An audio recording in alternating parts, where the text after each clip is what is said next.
All right, I just wanted to show you this juice I made now. It took quite a lot of carrots, um, but I added strawberries, kiwis, mango, and beets, and I want to try it. I started with a spatula. I made a big one for my husband and I. I can have my portion now, but I'll save his for when he comes home. Let me do the taste test.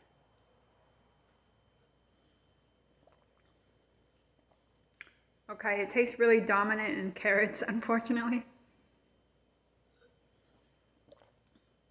I think I need to do more fruit. So the fruit comes out. I did apple.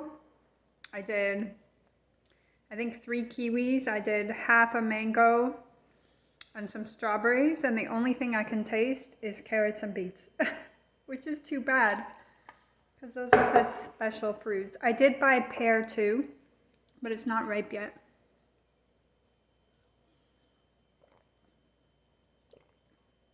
Yeah, I can't taste anything else.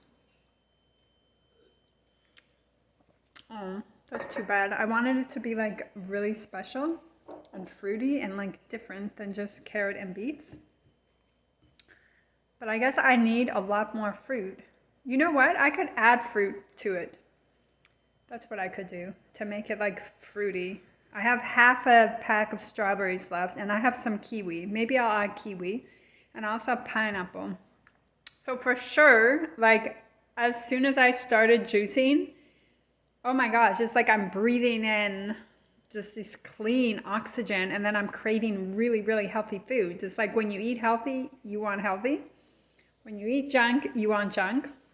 But it's also is you can really, if you want to just do a healthy, you know, regimen or detox or diet, it's like I know that I can't mix the junk, you know. It's not like I'm gonna deprive myself of it if I really want it, but I feel like it's time for me to do a cleanse, you know, like all raw food. If I really crave something, I'll have it, but the juice got me into wanting raw and healthy food. And I really, it has been a goal of mine to get back into the gym like on a consistent basis to where my body craves it. And when I'm doing raw food, my body craves it. It craves the movement. I have just so much energy. The moods are so much better, you know, because you're ingesting life.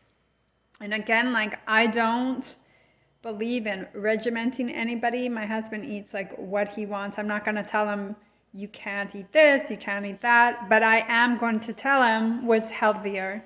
You know, if he has a cereal and it's non-organic wheat and oats, I'm going to tell him I want you to eat organic so it doesn't have all the glyphosates in it and the Monsanto chemicals, which are very bad for your gut. You have to wonder why we have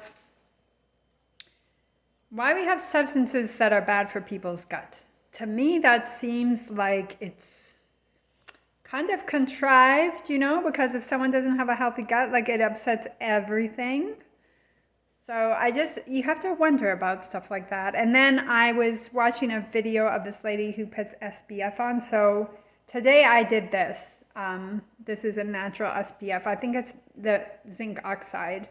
So we'll see. Sometimes my digestion gets affected by products, which is normal because your skin is absorbing everything. And I become more sensitive, which I realize is like a toxic bucket, you know? It gets full, we get sensitive to more things. For a while I was sensitive to perfume, so I just didn't wear them.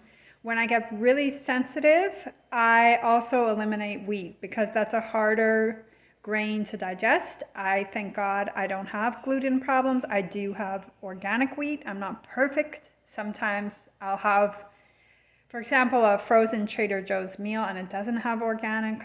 But that's when I'm feeling really strong and my digestion is very robust, then I will do that. If I'm not, I won't put my body through that.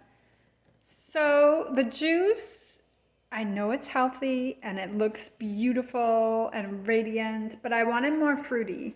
So I think I will add more fruit.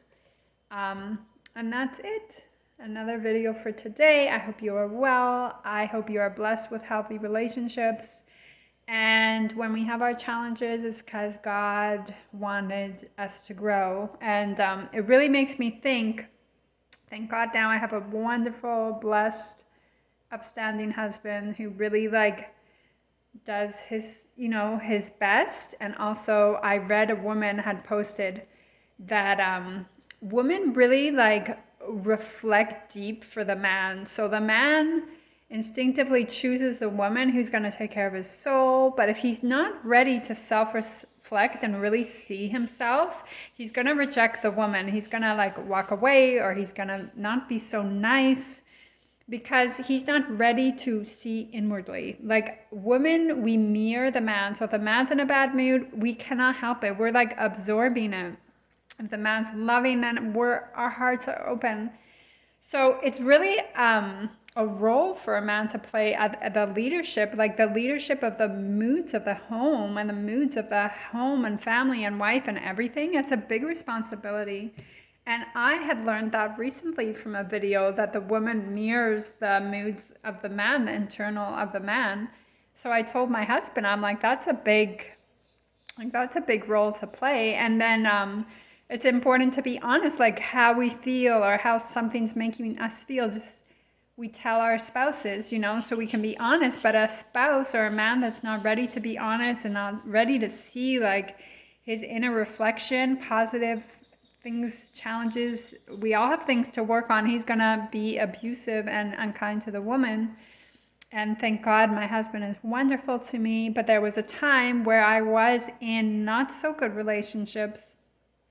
But it was also a lesson for me because I had abandoned myself. I abandoned myself to somebody with drama, with problems, with chaos. You know why? Subconsciously, then we don't have to look at ourselves. We're so busy fixing, but these people, they don't want to be fixed, and it becomes this cycle. And sometimes we'll meet somebody who, now if I know somebody who's in that predicament, I can understand that person is given a lesson to reclaim herself, to know herself, not to deny herself. And it's very painful, the growth that takes place and leaving that relationship, because we have cognitive dissonance. We until we accept the truth, we're denying the truth, So cognitive dissonance is we're living in two split worlds. One is real and one is delusional. For example, if you're with an abusive person and you choose to stay, you have to have cognitive dissonance, meaning you have to lie to yourself and say that he's not so bad, that the relationship's not that bad when it is, that it'll change when it won't, that he loves you when he's clearly showing that he's not capable of loving you. It has nothing to do with you. But until we accept that, until we are good and solid on our own and we understand that we are enough, we'll accept that. And how I met a wonderful husband. I had known him for years, but we weren't ready. I wasn't ready for him. How I dated in a different way is my value became apparent to me. I didn't say oh, is he gonna like me? Or, oh my gosh, he likes me and he likes me so much. And then my love can change all his faults. Even if I don't like him, it's okay. I could settle, and then because he's pursuing me so strongly, everything will work out. I stopped doing that. I was if your gut and your intuition and your attraction is saying no, listen to it. If you're not attracted, it's not just based on the physical. It's your soul is going to be attracted or it's not. And maybe you could meet someone really nice and he was nice for somebody else. But for whatever reason, you're not attracted. And it has to be more than physical. Watch that physical attraction or that sexual attraction. Do not go on that. With my husband, I was attracted to him as a person, but I made sure I didn't get physical with him so I could get to know him and that I wouldn't be heartbroken. A woman is going to be heartbroken when she starts holding hands and starts kissing. I'm not even talking about full physical. I'm talking about just even touching, my husband's not religious. He doesn't come from an Orthodox upbringing. And so, like, he would hug me, and I felt a little bit, you know, like, I'm not going to get into I don't hug or whatever, but I could have, and he would have respected that. But I got to know him, and I really liked him, but I wasn't physically involved. And then when you become physically involved with a man, their kind of drive to have you is diluted. It's like quiet. They become quiet once they become physical with you, and not so like pursuing and not wanting to get married. Once you've done that, it's not like something to look badly upon. It's not a judgment, but I was living in the secular world. It was clearly not working. God wanted more for me. So I became much more like observant of how I was living and dressing. And I always wear dresses. I love this. I got this on eBay. It's so soft. It's like a cashmere light pink sweater, and this dress goes down, and I just love like fashion and a sense of fashion and a sense of like celebrating life, right? Like I find I just enjoy the beauty, the beautiful things and the art and everything like that. So I'm kind of like going in various subjects, but that's okay. And right now I am reading Dracula, and it was written in the early 1900s, the beginning of the 1900s. It is such an interesting book because Dracula is like the energy vampire, and Dracula, he can't have an image in the mirror, which is really, you know, everything's symbolic. So he can't have an image in the mirror, so he can't self-reflect, and then he gets energy from innocence, and the victims always initially come to him, and then he like lives off of their life and their light, and they can't like escape. And he has this mesmerizing power over his victims. So that's very similar to a toxic relationship or narcissists or narcissism in our society. Like there's this charm. And very often victims of narcissist abuse will say the person had so much charm, like the charm of the snake, and they're so able to use their words to hypnotize because the words are all they have. They make all these empty promises that they're going to give you what you've always dreamt of.